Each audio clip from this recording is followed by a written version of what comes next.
So good morning and good afternoon, since we have attendees from all over the world.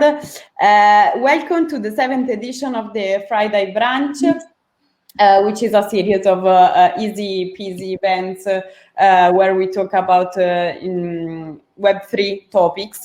And today we will talk about gaming, which is the super hot topic right now.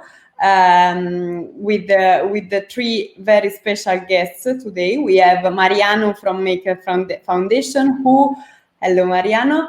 He is from our BD team, but he's a super hard player gamer. And he's also managing a lot of partnership with games, DAI games. And then we have Michael, the founder of Skyweaver, and then we have Alex from Axie. But I will let the guests introduce themselves. Guys, if you have from the audience any questions, please write them in the chat or use the button that you see below in the bottom menu, ask a question, where we can see all the questions, and then we will answer to those. So please, guys, introduce yourself. As you can see, I'm already in the Christmas mood, of course. And I will mute myself to let space for you. Cool. You want to go ahead, Alex? Yeah, sure, I can. Thanks, Michael. So my name is Aleksander. I am one of the co-founders and the COO of Mavis and Axie Infinity.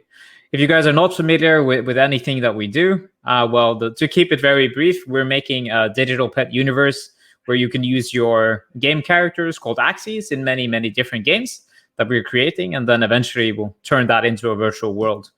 So that's kind of the very high level of what we do. My background is within the esports space. Actually, I was a very competitive gamer for many years before I joined Axie as a co-founder back in early 2018, when we felt that NFTs were probably going to change the way that games are being played forever. And I really think that we are onto something, and that 2021 should be very exciting for all blockchain games. So yeah, that's it for me. Yeah, I agree. 2021 is going to be really exciting for blockchain and games. And hey, everyone, I'm Michael. I'm one of the co-founders and chief storyteller at Horizon. And our mission is about building this new dimension where economies are fun, accessible, and for the benefit of all participants. And we built a game called Skyweaver. It's a digital trading card game where you can actually own and trade and sell your cards. And we've also architected something called Sequence, which is infrastructure for it's really a seamless user and developer experience for Ethereum, making it easy to integrate with the blockchain and tap into this next generation of internet economies. Amazing. Hi, guys. My name is Mariano. Well, as Maria said, I'm working at Maker Foundation from marketing to partnerships and communications, and I'm one of the persons that pushed the Maker Foundation to start looking into the gaming vertical, right? To implement that in several games. Cool, guys. Thank you for the introduction. I know that we will talk about gaming in a deeper way soon in a panel. But before this, we want to put the audience a bit more in, and we will show two demos. The first of Skyweaver and the second of Axie. So we will start with Michael, and you can share your screen and show us. Cool. Thank you. Can you guys see the screen? Yeah. Cool. So yeah, this is the homepage of Skyweaver. It's a browser-based game. It's also available on iOS and Android and as desktop applications. I'm just going to jump right into a practice match to show you guys the gameplay. And Yeah, it's a strategy trading card game in the genre of Hearthstone, or a digital version of Magic the Gathering or Pokemon.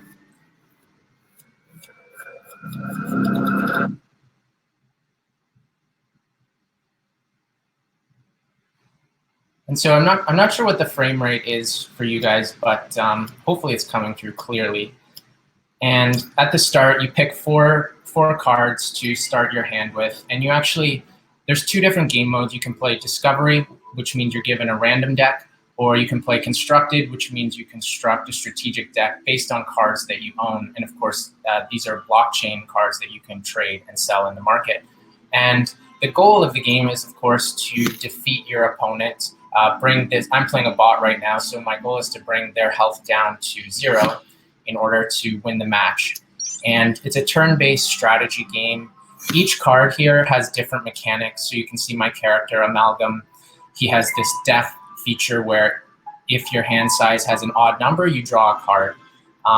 So it's a very strategic and really fun game in that there's a lot of different synergies between cards and learning how to combine cards and just learning how to strategize against your opponents.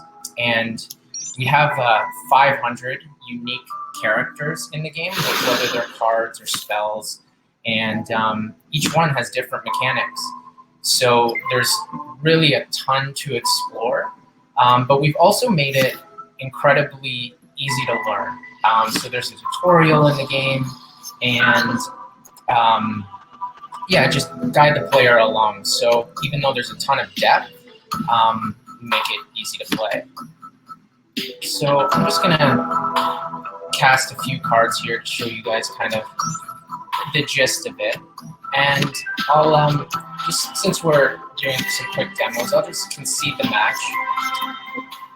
And I'll show you a little bit more around the game and the user interface.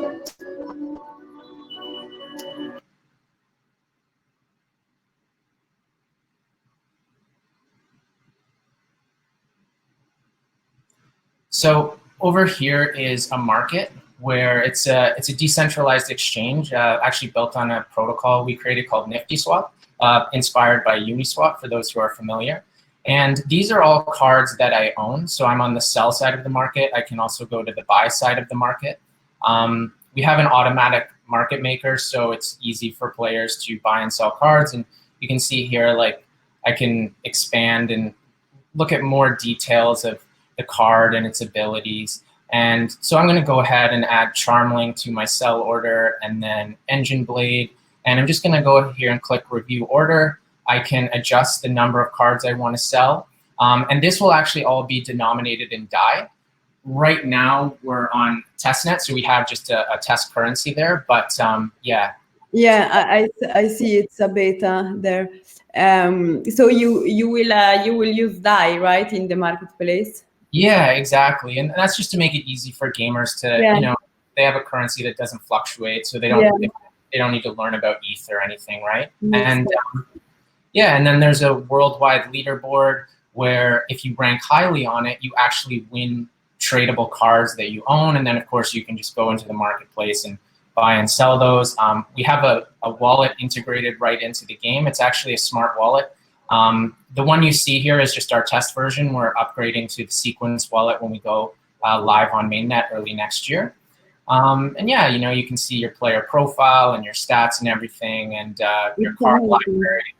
I think that just in the sake of time, that's a quick demo of Skyweaver. And for anyone who wants to play, you can go to skyweaver.net and sign up for the early access private beta that's going on right now. Thanks, Michael. I love it. Some questions for you I have. So the first one is, can you tell us, I know already, but you can tell to the audience, when it will go live? I mean, when it will go on the mainnet? Yeah, so it'll be in early 2021. Right now, we're in the private beta. We're adding a couple of things, one of it being the Sequence smart wallet, so that's just super simple for users. You can sign in with your email or socials, but it has top-notch security. And we're also adding a new game mode called Conquest, which will allow players to enter with silver cards or die in order to compete to win more silver cards or gold cards. And just so everyone knows, in general, the game, it's a totally free-to-play game. You can unlock all of the cards through gameplay. It's amazing. And another question I have is, can you play also with like more people, or it's just you and the computer? Yeah, it's 1 versus 1. We may expand into more game modes in the future, but for now, it's 1 versus 1. Okay, I like it. It reminds me a bit Magic. I don't know. My brothers were crazy about Magic, and now I found out that the Magic cards are super valued, and my mother threw them away. Like, yeah. My girlfriend has a whole stack of Magic cards, and actually our former lead gameplay designer, he helped design Magic the Gathering, and our current lead game designer, Coulter, it's been inspired in playing Magic his entire life as well. So there's we certainly really respect and appreciate that game. Yeah, you see how I mean, the past, it's a story, you know. You start from Magic, which was 20 years ago, and now you are on the blockchain with the more or less the same idea. So it's good to see. Thanks, Michael. We can now show Alex, Axie Infinity with Alex. I saw yesterday, because I'm in the newsletter, I subscribed the newsletter, so I saw yesterday the new version came out, right, Alex? Yeah, that's right. For sure. Happy to be here, and we have a lot of exciting things to go through, so I'll try to keep it brief. And I think what I can do is I'll start to share my screen, and then we'll go through a few of the games and exactly where we are in our product lifecycle, because it's a little bit different than Skyweaver in the sense that we've been live on mainnet for quite some time, and we're kind of testing in productions, doing a lot of experiments. So a little bit different there. Toggle video. That was the wrong button. I think it disappeared. Am I out? Oh, wait. Hello? Can you hear me again? I think I maybe muted both of you. Are you both of you muted now? I can hear you, Alex. All right, great. I can hear you. Yeah, sorry. Okay. I was muted. But everyone could listen to you. All right, nice. Okay, so then I will go through first of all a little bit quickly our website. So this is the first thing you see when you enter Axie Infinity.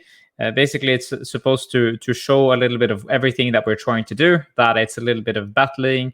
You have the opportunity to visit land, and then we have a live marketplace. In terms of users on Ethereum, this is from DappRadar. We are the 5th most used decentralized application altogether in the past 30 days, which is pretty impressive, I think, considering how expensive it is to send gas on Ethereum right now. When it comes specifically to MakerDAO and how we have been working with DAI, we previously had a couple of competitions, like you can see here, where we were giving away significant amounts of DAI, and the name of the cup was actually Legends Never Die. So we've also integrated DAI rewards inside our game. So when people are playing Axie Infinity, the battle game, they can find Axie DAI tokens, which they then can claim and turn into real DAI on the Ethereum mainnet. And the same also goes for small love potions, which is a pretty interesting asset where people are going through, where people are playing and they can earn to make a living inside Axie. So now I'm going to do a quick little demo of the first thing, which is the new game, which is the land game, which you noticed, which we were talking about, Maria. So this is actually Axie Infinity Land, or the very early demo version of Land, where you have Axies here. So I have 3 Axies that I can move a little bit around land, and then I can build, for example, on my kingdom. So we can see this guy, he has been building a little bit. So I'm going to go to my home base right now, and I'm going to see here, this is my home base, and these are my Axies. So you guys can see that I have been building various assets here, and I've been placing them. I can move this guy around, flip him a little bit here and there. And then Axies can also harvest resources. So this is kind of what we see the future of Axie Infinity becoming, where you are inside land, you harvest various resources using these Axies. So, for example, this guy is going to go chop some wood, and this guy is going to go pick up some resources here from a shared plot, which anyone can harvest resources. So I'm going to chop a lot of tree here and then bring it back to my home base eventually. So I'm going to click here and then going back home. Other than that, this is more of a persistent environment where you can meet other players and you can see them. So these are actually live players who have their Axies inside the world. So once the game is live, you can think of it a little bit like kind of an MMO. So the game begins, everyone is beginning on the same level, and then you expand your kingdom, you build out your lands, and I'm going to, let's see if we can jump here and check out some really amazing plots. So these plots right here, for example, you can see that people have pimped them out quite massively. They are worth probably over 100 ether each, some of these land plots. So that's a little bit about the land gameplay. In terms of what else you can do with Axies, as I mentioned, Axies are digital pets that can be used in many different games. So we have also got the traditional game, or the battle game, where you use a team of Axies to battle against other players or monsters in the arena. So I'm going to start here and then play against some monsters very, very fast while we still have time. So this is a little bit similar to a card game where each Axie has different kind of abilities, and then you draw cards each round, and then you have energy that you can spend each round on these cards. So I'm going to attack this guy and see if I can kill this. So this is 115, 230 damage plus 82 is probably not going to be enough. So I'm going to have to spend a little bit more. Maybe I can kill this little guy. So let's see. Okay, that's a critical strike, so this guy is going down. So what happens here is that each Axie, they have their specific turns, and the same goes for the enemy monsters.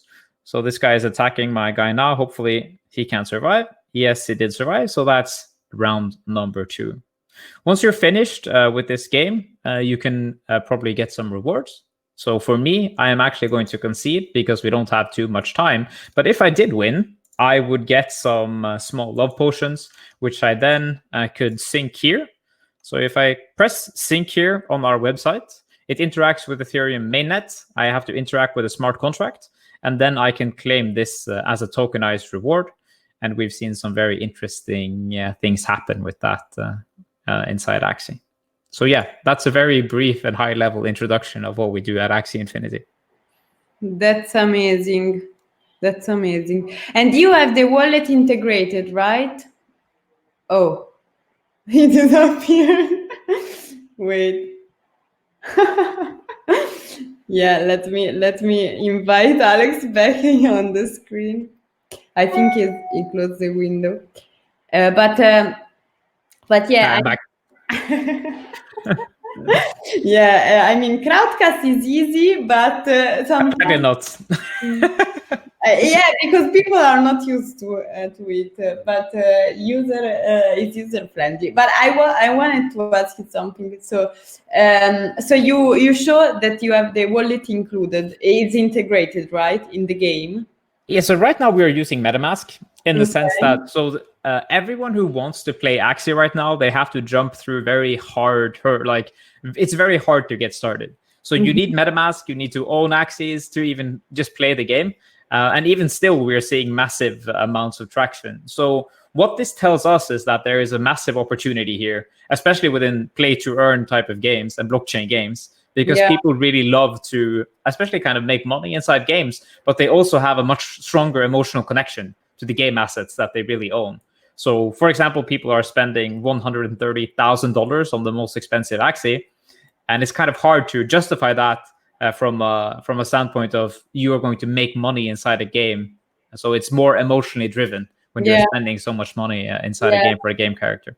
Yeah, I remember when I tried to play Axie in Helsinki last year during the Slash panel, and you were super heavy with me because I was not able to play. Yeah, that's actually some time ago. Guys, I'm not a gamer at all. I mean, I'm hosting this event because I want to learn more myself, because I'm really not.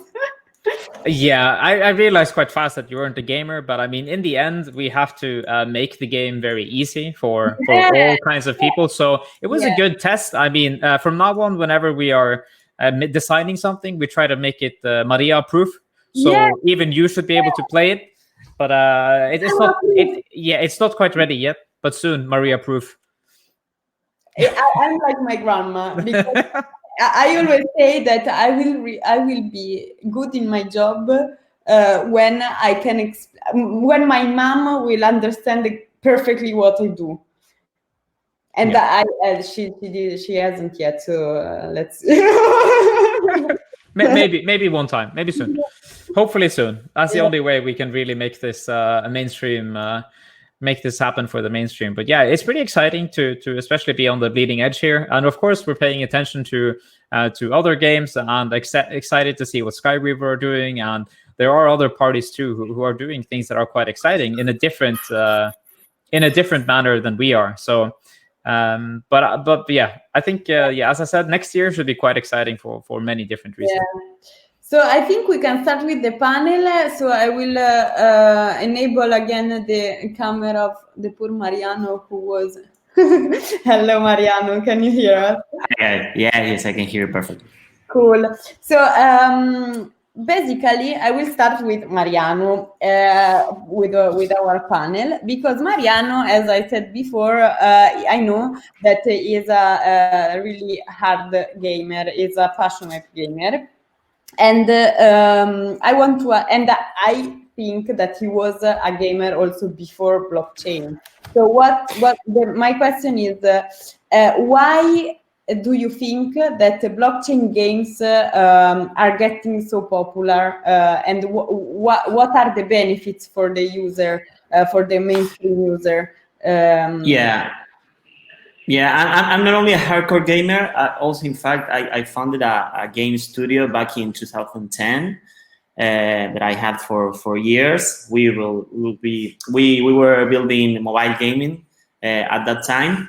And one of my tasks inside my startup was to develop these in-game economies, right? In which, like, pretty much every game has a soft currency, right? And this the thing that one of the things that that pushed me into cryptocurrency was to start researching more how to balance games, balance soft currencies, and in-game economies. And I think that when I saw crypto at that time, I said to myself, okay, I mean, crypto and gaming, this is the way to go, right? This is the way to go. I remember at that time we wanted to make a video game in which players can, like, bet between themselves for a result and according to the rules of the app stores and at that time. And I mean, it's still those rules applies for today. You cannot do that. So we were looking into crypto, how to do that. At that time, it was impossible, right? But I keep, like, really hooked on the premise of crypto and gaming, right? And I think that crypto brings this kind of, like, I don't know if this word exists, like hyper financialization of everything, right? And for gaming, the most interesting thing that I'm seeing is, like, the social construct that people start to build around a permissionless programmable money, right? Because you can say, okay, I'm having a lot of fun playing Skyweaver, and I do. I have a lot of fun playing Axie, and I do.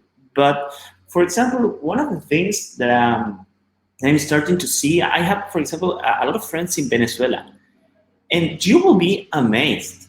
You will be, like, really amazed. All the things that these people are organizing around Axie Infinity, for example, there are teams, there are, like, a lot of, let's say, it's starting to build, like, this esports organization around Axie and how they play and all the interactions that they are doing with these small love potions. For disclaimer, I love Axie.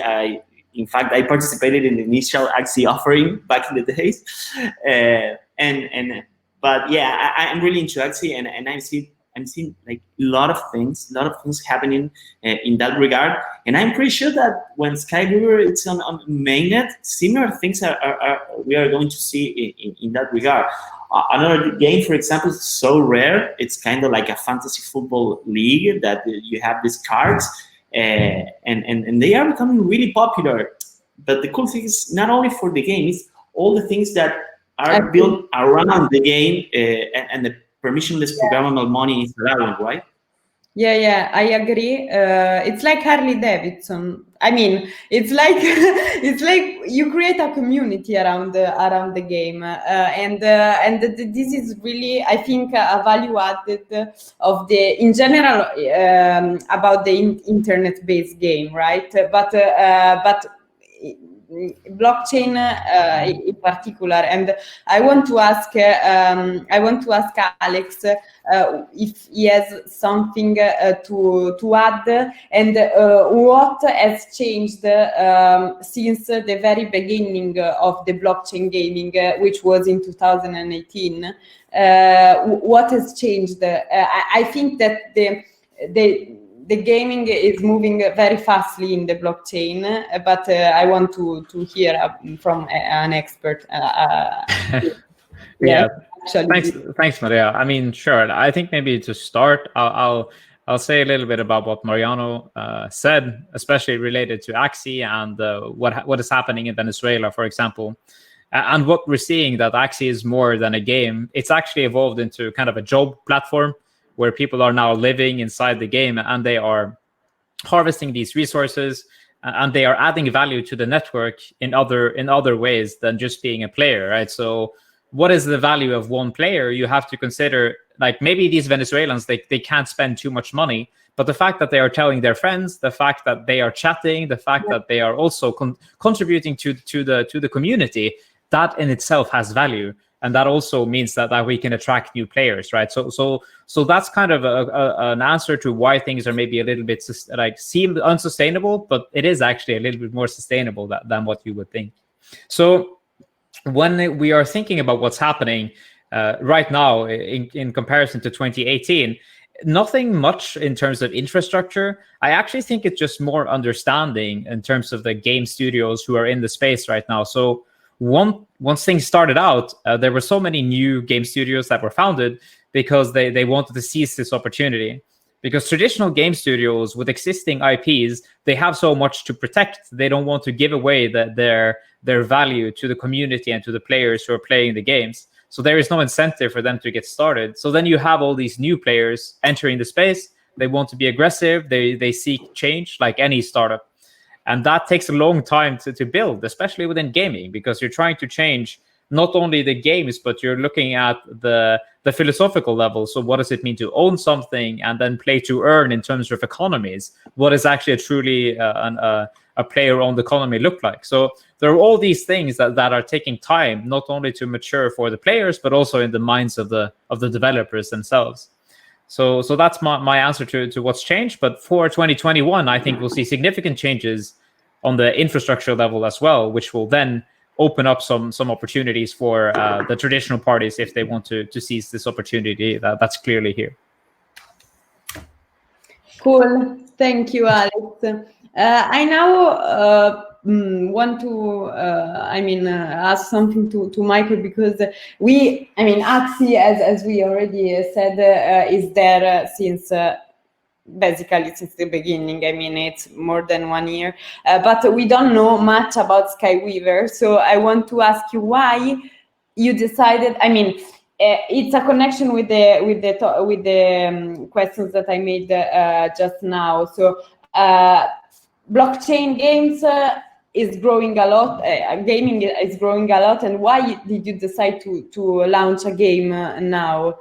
And why you decided to use DAI? You already answered a bit before, but we have to repeat it for the audience.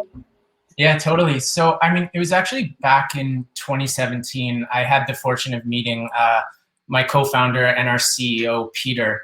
And at that time, I had been in the blockchain space for maybe 7 years at that point, at that time, like 5 years. And he was the first one who ever shared this notion of blockchain gaming with me. It was prior to CryptoKitties. And I thought, like, holy shit, this is actually how we're going to use this technology in a way that benefits a ton of people and makes it accessible. And in my opinion, one of the most important things is fun, because fun is just an incredible way to onboard people to a new technology. And so making a game, it just made a lot of sense. And, you know, like, my life revolves around play. I think it's honestly one of the highest, like, virtues in life. So we wanted to bring that to this ecosystem. And in terms of, like, you know, I think over the last couple of years, to Alex's point, like, not much has changed with respect to the mainstream gamer, because the mainstream gamer still doesn't, I mean, they may have heard of it, but they don't really understand the value proposition and why they would enjoy something like this. And I think that's largely due to the UX and the wallets we have now and the cumbersomeness of just interacting with blockchain. And so I think we're now seeing more of this necessary game first rather than blockchain first approach and solving the UX, because, you know, without an amazingly fun and easy to use game, no one's going to discover the economic advantages, or at least a lot of people won't. And it's really cool to see these success stories like Axie and what they've done so far. And, you know, we're really excited for the mainnet launch of Skyweaver. And I think, though, like, even on the tech infrastructure side, there have been developments. They're just not as visible to the end user. So, like, we now have the ERC 1155 token standard, which we helped co-author, and it just allows for batch transactions and just better usability for gamers. And we're seeing, you know, like, layer 2 solutions like Matic that are enabling higher throughput, and now we're seeing ETH2 rolling out, which will enhance that, and things like Arbitrum and optimistic rollup. So that's going to make the experience way better for the end user. But of course, none of them will care to know, like, what ETH2 is or any of this, right? Like, they just want to play a game that's easy. And that's also where DAI comes in, right? Is that we, like, coming into Skyweaver, you can, if you don't want to earn the cards through gameplay, you can buy them from other players. And to do that, you'll need DAI. So you can pay with your credit card and get DAI, right? And then that's a nice stable coin that you can transact across the ecosystem. There's no volatility, you know, like, as a gamer, you don't, if you come on and you were dealing with ETH, which is a wonderful currency, but it's too volatile for the average person, you know, and if it decreases in value by 20% the day after you purchase it, it's going to be quite confusing. So DAI really simplifies the experience and just makes it more user-friendly for gamers. And that's why we chose to work with it. Yeah, and I think Mariano knows perfectly this, since, I mean, as I mentioned before, he's part of the team Maker Foundation, and he's making a lot of partnership with gaming solution, because as we know, gaming is one of the best use cases for DAI, right, Mariano? Yeah, right. I mean, one of the things that I'm seeing, I'm a really hardcore Counter-Strike Global Offensive player, and happens that Counter-Strike, for example, has a spectacular market related to skins and loot boxes, right? And one of the things that you see is that as they don't have permissionless programmable money to purchase in-game, right? You have to purchase through Steam. And weird thing happens when people wants to get money out of that, right? They have to sell these items in sketchy websites. They are threatened by different types of scams. So you have to be, like, really, really aware of what you are doing with your things, right? And for example, if you go around in the marketplace and you shop for a knife, for example, in Counter-Strike, they are starting in $100. So they are, like, pretty expensive, right? And they can go up to $5K. And this is not something like it will be giving you some sort of advantage in the game. It's like pure cosmetic, right? It's pure cosmetic. People paying that much money for a cosmetic thing in a game. So what permissionless money is giving you in this sense is that you can have this free market without the friction or without you thinking if you are going to be like somehow scammed by a website, because if everything is secure in the very same platform that you are playing the game, the experience it's like a whole new level of things, right? It's as I said before, it's you can have different social interactions around the game and around the money, okay, that provides you with, as Alex says, another type of job, right? I mean, play to earn. This is something that may be quite like a cliche, but play to earn, it will be a really big thing, right? I'm seeing it right now with all the people that I'm knowing here in my region. But when this thing goes like global, it means it will be like another vertical inside the gaming industry. And it will be huge. Yeah, and also we some months ago we also made this DAI gaming initiative, right? Can you talk a bit about it, just to remember? For example, here in Latin America, we're targeting different DAI tournaments around games. The first that we did is Counter Strike, right? Because the tournament that we did, we have people participating from Argentina, Uruguay, Chile, Paraguay, Colombia, Brazil, all the South America, right? And to distribute the prizes. If you wanted to do it through a banking wire, you can do that, right? For most in Argentina, when you have capital controls. So that's the best solution for that type of things, right? Yeah, and we see how, as Mariano said, both gaming and DAI in this case create a sort of a community, no? And this is put together, they are perfect. Yeah, and I want to ask now, Alex,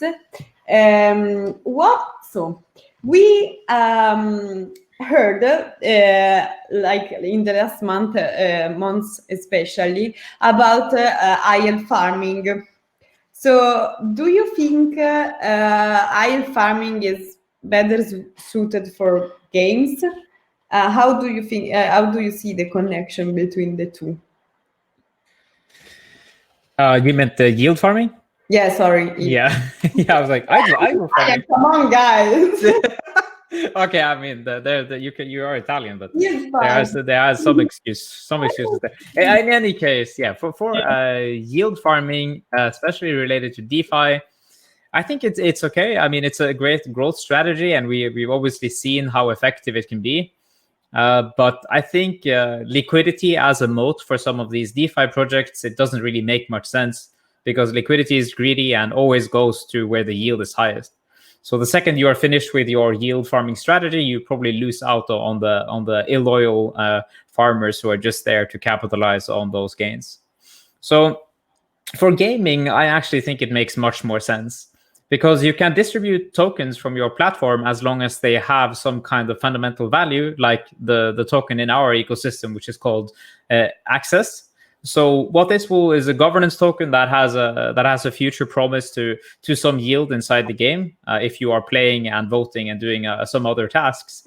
But what we believe in is that like we've been experimenting with small love potions, which is actually a form of yield farming, just even before it became popular, right? So people, they play the game, so they spend time in the game, and in return they're getting some token, which then has another use case inside our universe. It's much more gamified, and it makes much more sense than calling something yield farming, because yield farming is a fancy word made by DeFi degenerates who actually they're not into gaming at all. I mean, in reality, they're just farming tokens, they're just farming game assets. That's it. And these assets have value because other people want to use them inside a game. So, I mean, I think actually DeFi and games have a lot of similarities. It's just that DeFi is easier to find product market fit, because they can easily copy other existing products that have product market fit. Meanwhile, inside the gaming space, you pretty much have to create a game from scratch and then kind of tap into these new things that people haven't actually done before. So yeah, yield farming for games, or just what is called harvesting tokens and selling them, it's going to be pretty massive. It is massive. Yeah, let's see what happens in the future. What do you think, guys? Michael, and I want to also to hear your opinion on this, Mariano and Michael. Yeah, I mean, I think there's a big opportunity there to create even deeper engagement and reward for players, because that's really what I think we're all talking about, why gaming with blockchain is so powerful, because it's really about empowering players, giving them more freedom of expression, control, and ultimately creating a symbiotic ecosystem between creators and players. And so I think with, like, for example, in Skyweaver, our marketplace, which is built on what we call the Nifty Swap protocol, there can actually be liquidity providers to that who are providing silver cards and or gold cards and DAI, and they can be earning liquidity provider fees for that. So that's a form of, yielding some returns with the assets you already have or with the items you already have. And I think what Axie is doing is really cool, and I'm excited to see like how it continues to grow. And we're also toying around with some ideas for what else we could add to the Skyweaver economy. But in terms of what we're going to mainnet with, it's really cool because like all of the cards can be generated through gameplay for free. And then there's the conquest mode I mentioned as well, where you can stake a card or DAI to earn. And if you win, you'll actually win more tradable cards. And so once it's live, I'm sure we're going to learn a lot about what the community wants and how players are reacting with it. And with that qualitative and quantitative feedback, we'll then be able to decide, okay, like how else can we really expand this economy to reward players even more? And we have some ideas, but yeah, they'll come a little bit down the road. Yeah. Yeah. And how do you, I mean, what have you, I mean, all the blockchain games basically are play to earn, right? So I was wondering, I want to ask you, how do you make it, what is the economic model for you? I mean, how do you make it sustainable? You can answer, Michael, if you want. Yeah, I mean, I think like as an ecosystem, we'll come up with multiple ways to make it sustainable. In terms of Skyweaver's approach, like we have a few design principles and commitments. One of them being accessible gameplay, and that's both from an economic standpoint and just from a UX standpoint, and that's why it's a browser-based game and it's available on different platforms. But it also in the economic sense in that it's free to play, so you can unlock every single card. You could win tradable silver and gold cards simply through gameplay without ever having to spend anything.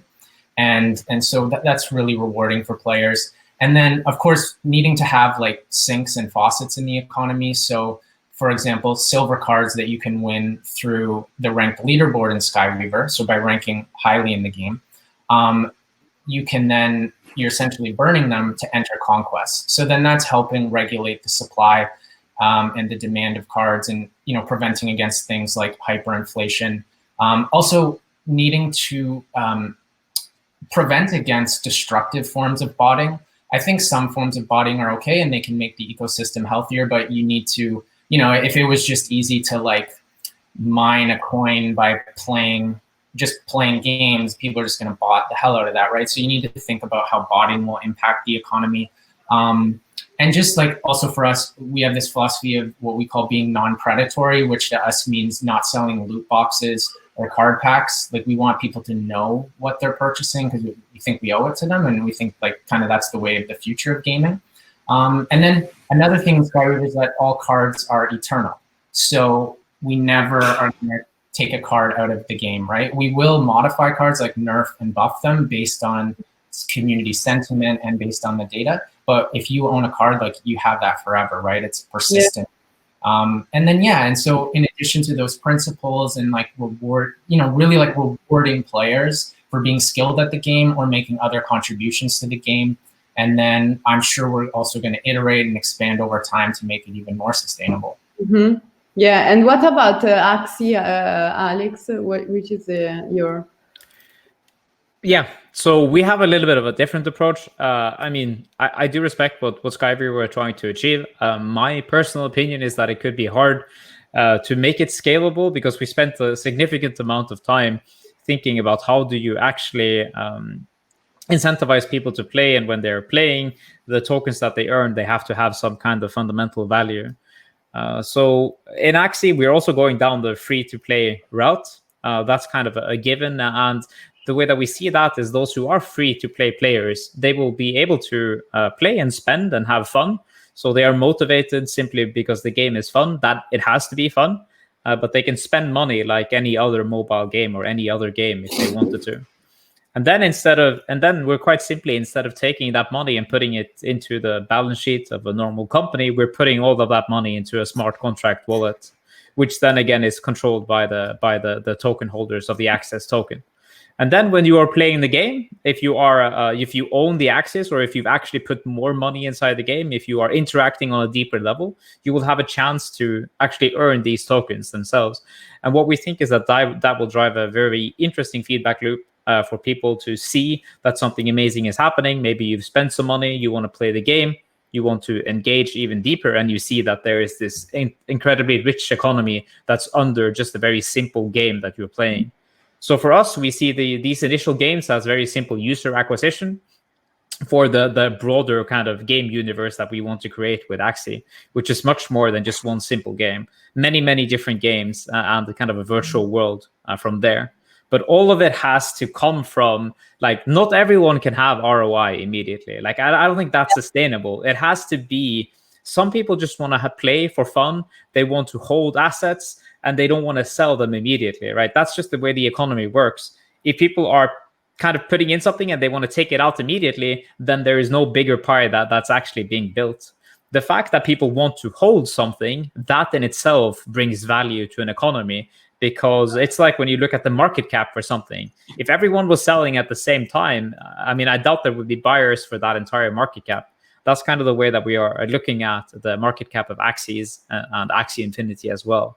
We need to provide incentives for people to hold these assets, and that incentive can either be to make money or motivation because you are liking the universe from other angles, right? You want to have status, prestige, you want to have fun, you want to show people that you understand what's happening here, that you're kind of on the bleeding edge. And that's kind of the thing that we're trying to make. Yeah, it makes totally sense. I mean, both of your approach makes sense for me. I'm ignorant, but I understand both. Yeah, but I want to make just a final closing questions before we say goodbye to everyone, which is not really related to blockchain, but related to game. So which was your favorite game when you were kids? So like 10 years ago, or maybe more. The first game you played hard. So let's start from Mariano. The first game that I really played like really hard, well, I started with Super Mario. I mean, the family game console. That was like the very first game that I was kind of like obsessed with it. Yeah. But then probably the game that I spent the most hour in whole my life, definitely Counter-Strike. Counter-Strike. As Aleksander has an esport player, but me too. I had my team in Latin America. We were ranking top 5 with Counter-Strike 1.6. And I mean, I was playing at that time more than 10 hours per day. Nice. That sounds familiar. Okay, Michael? My favorite game has always been Life. I find it a really immersive game with a lot of stake. You know, it's really engaging.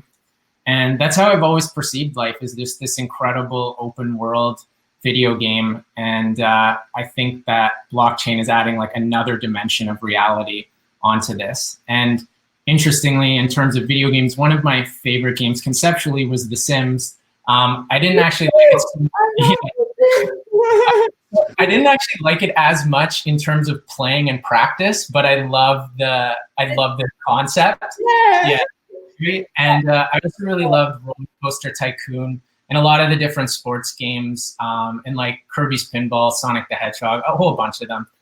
Yeah, I love the themes. I mean, I also found a trick to earn more money.